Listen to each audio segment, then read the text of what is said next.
When I was a little girl, we would get sick, and my grandmother would make this awful honey and onion concoction. She would force us to drink it. We would be in tears. It was awful, and it made your breath stink. But we always got better. And life is like that. Life is sweet, but sometimes it absolutely stinks. I'm Kamryn Adams, and you're listening to Honey and Onion. I wrote the book Stay in Your Lane. It was about knowing yourself, loving yourself, and living on purpose. And in hindsight, it may not have been the best title. Almost sounds like I'm being a hypocrite because I do so many different things. Recently, Idris Elba is doing these do-rag thought videos, and he really got out on people who told him to stay in his lane. Idris does a lot of things. He is an actor, he is a DJ, he is a rapper, he's doing a lot of things. But really, he's just doing the one thing. He's just entertaining us in a lot of different ways. I stay in my lane. I do one thing, and the one thing I do is I am me all day long. There's a lot of different things in that, but I really only do one thing, and the thing I do is tell people that God loves them, try to help them love themselves so they can love everybody else. It's just that simple. Everything I do, the blog, this podcast, the online courses, everything is simply telling people that God loves them. So I am certainly a fan of staying in your lane. You can define that lane the way you need to, but you got to stay in your lane. And part of knowing who you are, which by the way is your lane, the lane is you, doesn't matter how many things you do in it, is also knowing your limitations. And one of my favorite examples of someone who knew their limitations in the Bible is a woman named Orpah. Now, there are only 2 books of the Bible named after women. One is Esther, which we talked about, my girl. The other is Ruth. I don't have a lot of Ruth in me. I do have some Orpah in me, certainly. And there is no shame in my game about Orpah. So here's the situation. In the beginning of Ruth, there's a woman named Naomi. And she has lost her husbands and her sons. She's left in a place called Moab, which is not her home, with these 2 widow daughters-in-law, Orpah and Ruth. These are not Jewish girls. These are Moabite girls. Her sons had come into Moab, grew up. They took wives from this foreign land. After the husband and the sons died, Naomi said she's going back to her home. And in going back to her home, her daughters-in-law decide that they are going with her. As they were on the journey, Naomi realizes that this is absolutely ridiculous. And she tells them, go back to your mothers and your homes. Go back to your own land. Go back to your own gods. There's nothing I can do for you. I certainly can't bear more children to be your husbands.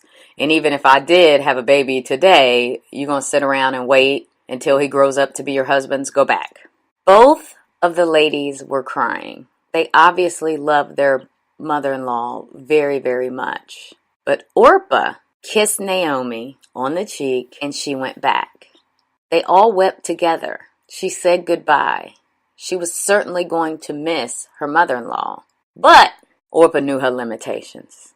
She knew that going to this foreign land with this foreign God that she didn't know about because she was a Moabite, so she didn't know anything about the real God, the one true God. She knew she couldn't do that. She was not graced to do that. Ruth, on the other hand, said, no. I'm going. I'm committed. So I say I don't have any Ruth in me. There's only one place where I have Ruth in me. 5 years into my marriage, I did start to embody Ruth. After my husband and I had been married 5 years, we did a vow renewal. And people were like, oh, it's so quick. You should wait until it's 20, 25 years. Are you kidding me? No, that was the whole purpose. 5 years into our marriage, we did a vow renewal because when you first stand up at the altar next to this person that you're madly in love with and you see your happily ever after and you race through sickness and health, better or worse, till death do us part. But in your mind, you're only thinking about happily ever after. After you get to be about 5 years in, if you make it 5 years, because if you do, you're doing a lot better than a lot of other people. By then, you kind of understand what marriage is about. You understand what you should be doing, what you should not be doing, and you understand this concept of commitment and dedication to the covenant that you made when you were standing there before God saying these were the things you were going to do. So at 5 years, we did a vow renewal. As a part of that, we did the regular vows, sickness and health, richer or poorer, better or worse. We did all of that. But then I had told the minister that I had a part I wanted to add in. This part in the book of Ruth. When Naomi tells Ruth to go back, she says to her, look, your sister-in-law is gone, back to her people. You should do the same. And Ruth tells her, don't ask me to turn back. Wherever you go, I will go. Wherever you live, I will live. Your people will be my people, and your God will be my God. Whenever you die, I will die, and there I will be buried. May the Lord punish me severely if I allow anything but death to separate us. That is a call. Orpah didn't have that, and she knew she didn't have it, so she turned back. Those were the words that I said to my husband at our vow renewal. You better be called. Orpah was not called. She couldn't have done all that. She cried. She was going to miss her mother-in-law, but she knew that she did not have the ability. She clearly had the desire to do it because she left Moab. If she wasn't thinking about her mother-in-law, then she wouldn't even left. She would have just said, I'm going to stay here. Y'all go on. But that's not what happened. She started on the journey and then realized, I can't do this. I'm not graced for this. See, part of staying in your lane is the lane that you're graced to be. What do I mean when I say graced? Graced means that you have the power to do what it is God has called you to do. So we hear people say all the time, but for the grace of God, there go I. And that means God is keeping us. It is his keeping power that is keeping us from falling into some of these other things that we would otherwise have in our lives if it was not for God. We understand that piece. So we understand that God's grace is keeping us from doing certain things. But we also need to understand that it is God's grace that allows us and empowers us to do the things that he's called for us to do. You can look at people and see how amazing they are when they're doing their thing. Now, the problem with our lanes is that society has chosen to tell us that some purposes are bigger and better than others. And that's not true. And the Bible tells us that we're one body with many parts, and there's no part more important than the other part. I know some of you think that your pastor or the clergy are more important than you in the body of Christ. They are not, because without you, what would they do? They'd just be standing up there talking to empty walls. Everybody is needed. Every purpose started before you were even a person. There was something that God wanted done and the way he wanted it done, and he chose you. And no one else can do it the way you do it. So for you to be in your lane and look over at someone else's lane and think, I'd like to do that, you're setting yourself up for a lot of frustration. A lot of the reason why people grind and hustle and never get anywhere is because you're operating outside of your lane. Now, I'm not telling you that you can only do one thing. So nobody have Idris Elba call me and tell me off. Idris Elba really does do only one thing. He entertains us. That's what he does. He raps, he sings, he acts, he DJs, and in all of those capacities, he's entertaining us. That's his one thing. That's the lane, okay? Even if he wants to start doing art, it's going to entertain us. So you have to understand your lane. And part of knowing your lane is knowing your limitations. Now, why is that an issue? Because we're afraid to say what our limits are. We're often so afraid to admit the things we cannot do. But when you understand this concept of God's grace inside of your purpose, then you don't have a problem telling people you're Orpah.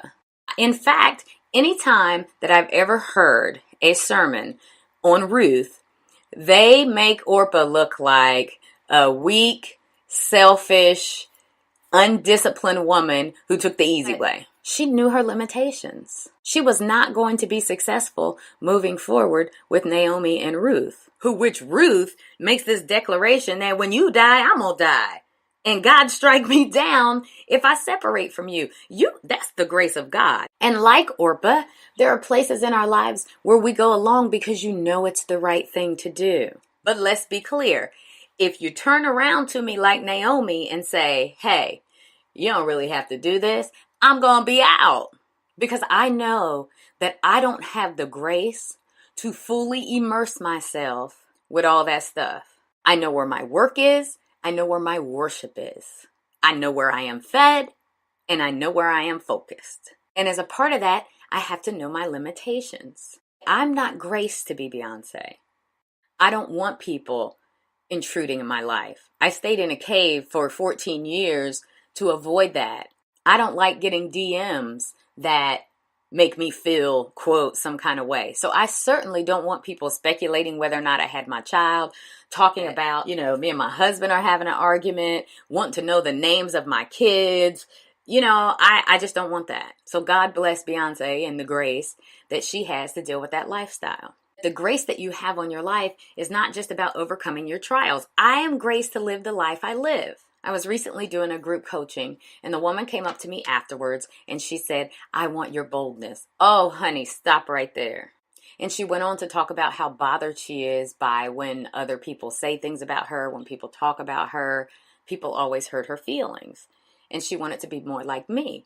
And I stopped her immediately.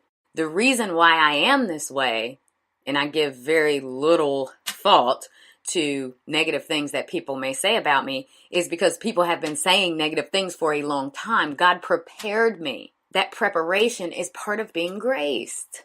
So I'm graced to deal with people who hate me when I walk in a room just because. But I've also been graced to understand that that comes from brokenness and has very little to do with me. And so for this woman, as we sat and had this conversation, she needed to understand that. I wasn't just born with the ability to, I'm not worrying about what people say about me. It used to really hurt my feelings. But after a while, when people just lie and make up stuff and perpetuate stories for 10 and 15 years, eventually it just kind of stops. Because that's the way God made us. Part of my healthcare background is understanding the way the brain works and the body. If you really want to be in awe of God, you start to study anatomy and physiology, and you understand like God is amazing how he created us and how he created our brains. And one of the things he did was made us adaptable. We adapt. If I walk up to you and slap you in the face, and every 32 seconds I slap you in the face, after about 2.5 minutes, which is going to be about 4 or 5 times of me slapping you, you're going to figure out that a slap is coming. You are either going to move yourself out of the way so I cannot slap you, or completely ignore the slap because you're used to it. That's preparation. You don't want to be prepared for something that God hasn't called you to do. So you have to understand who you are, what God has called you to do. And if you don't, you need to try to figure it out, especially if you have some years on you. Because until you know who you are, you won't understand your limitations. And you're going to keep spinning your wheels trying to do things that you're never going to be able to do. Orpah had the guts to say, you know what? I got to go back. And even though Ruth was so phenomenal that she is only one of 2 women with a book of the Bible named after her, Orpah is like, okay, I'm cool. That's all right. I can do with it. I don't need my name in the book. That's not my call. That's not my gift. I don't say that just because I don't want to do something. I'm for real. Sometimes I'm being facetious, but I am for real. I don't have certain gifts, and there is no shame about the gifts I do not have. Some years ago, I was approached about teaching a kindergarten class. I was new, so you know what that's like. And because nobody knows you, so oh my gosh. And so they relegated, and told a lie too, by the way, because they were like, Pastor said you got to teach kindergarten. And I know he didn't say that because he's way too busy to be worrying about who's teaching the kindergarten. Anyway, they said, Pastor said you have to teach kindergarten. And I was very comfortable at the end of the meeting handing all the materials back and bouncing. When you know who you are and you know your limitations, that's easy to do. And you don't feel any kind of way. You don't feel like a quitter. You don't feel like a failure. You just feel like, that's not my gift. I'm not graced for that. I am graced for this right here. I can do this podcast. So what do you want to do? And what are the things in your life that have prepared you to do it? Everybody wants to write a book. I've written 5 books, and I now teach courses on helping people write a book. Everybody has a story, but not everyone can write a book. It is a discipline, and you have to be graced to write a book. Otherwise, everybody would have one. It takes planning, it takes structure, it takes coordination, and it takes discipline to sit your behind in a seat and write. Are you graced to write a book or not? Maybe you need to do a podcast instead. You have to know what your lane is. And so in Stay in Your Lane, when I'm talking about your lane, I'm really talking about you. Your lane is you. It is a lane that has your name in it. I have a lane, and it's big. It's as wide as I-287, and it has my name stretched across it, Kamryn. And in it, there's a lot of stuff, but it's really just one thing, and it's one lane. And I can't be somebody else. So I'm okay with saying I'm Orpah. You have to think about not just what you can do, but what you can't do.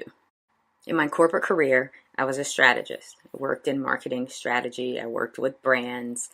And a big part of strat planning year after year after year was not just determining what we're going to do, but also knowing what we're not going to do. It's not just about knowing what customers we're going to go after, but it's also about knowing what customers that are not a good fit for us. And it's the same for your life. What kind of things can you do? And what kind of things can you not do? What kind of people can you surround yourself with? And what kind of people do you probably need to stay away from? And then on the other side of that, if there is someone who does that in their life, you can't be mad if you're on the outside. I had a person tell me one time, I was like, I don't know what I did to you. I'm sorry. Help me understand what I did. And she was like, you're just not my cup of tea. I was like, oh, she should have said that in the beginning. Because if you just say, I just don't like you, you're just not my cup of tea, I don't like being around people like you, then there is no beef, because I get that. That's just the reality that not everybody and everything is for everybody and everything. And like Orpah, it takes courage to know when you need to bow out on a relationship, on a job, on a task, on a dream. Because ultimately, if you didn't get the dream from God in the first place, you're in the wrong direction. So if you didn't start the journey to purpose centered in God, you're not going to be able to like you're just spinning your wheels. Now, it may not go fast for you, and you may have a lot of ups and downs, and you may fall along the way, and you may have a limp. But limping towards your purpose is way better than running around in circles going nowhere for the rest of your life. When you know you're in your lane, it's yours. And there's no other competition in your lane. Like I am absolutely, I know, the award-winning best me that there's ever going to be. There's never going to be anybody better at being me than me. And that's a wonderful feeling because it takes away all the competition. You're not going to get there overnight. All you do is compare yourself to people all the time. But once you get there and you get comfortable with your limitations, you get comfortable with the plank in your eye, you start to overlook their flaws and their limitations because you know your own. Part of the reason why we judge other people is because we try to put blinders on when it comes to our own stuff. And what you don't realize is that people who can see, people who are evolved, look at you and know exactly that you're in the wrong lane. True success only comes from following your purpose. And as a part of following your purpose, you have to know your limitations. It's okay to have limitations. I used to say my weakness is that I'm young. That is a made-up weakness. And I had good talk around it. And in that environment, I had the good sense not to say what a weakness would be. Like, I tend to run right over people to drive my agenda into the ground. I didn't say that at the time. I was 26, 27. I said, I'm young and I have so much to learn. In that answer, even though the person sitting across from me knew that that was baloney, they also knew that I was smart enough to give that answer. And so that meant something. But that's different. I'm not interviewing to be me. You're not interviewing to be you. You are you. You're not even interviewing with God to do what he called you to do. He already called you to do it before you were born. You were a purpose before you were a person. It's done. You got the job. So you can be real now about your limitations, about your flaws. And then start to work on the ones that are most critical. But then there are some that are going to stay with you. There's a limp. There's a thorn. There are many, many examples in the Bible of things that people had to endure. And your limitations are a part of who you are. And you have those limitations for a purpose. So I am not only graced and come through the life that I came through as a child and a young adult, but I was also graced to have the tremendous success that I've had and all the different experiences without losing my mind.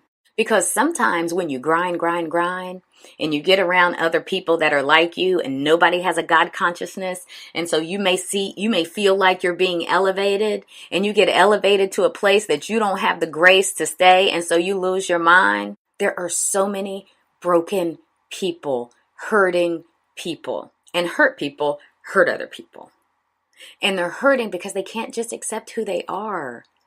You can't just accept the purpose God gave you. And if your purpose is just to take care of your husband, take care of your kids, if your purpose is just go to work every day, take care of your wife, and take care of your children, and lead your household, you should be okay with that. Because here's the thing about being in your lane and operating in your grace. Beyonce makes a living doing what God called her to do. And I make a living doing what God called me to do. Because this intrinsic joy and peace that I have by settling into, this is who I am, this is what I'm doing, this is what I cannot do, and it's all God, so it's all good. The question for you is, can you identify the areas in your life where you are Orpah? And can you ask God to give you the courage to admit that? Well, that's a wrap. If you want more life coaching perspective or learn more about the things we talked about, go to my blog, shinetyc.com. That's shine through your cracks, shinetyc.com. Thank you for listening to Honey and Onion. I'm Kamryn Adams, and I'll talk to you soon.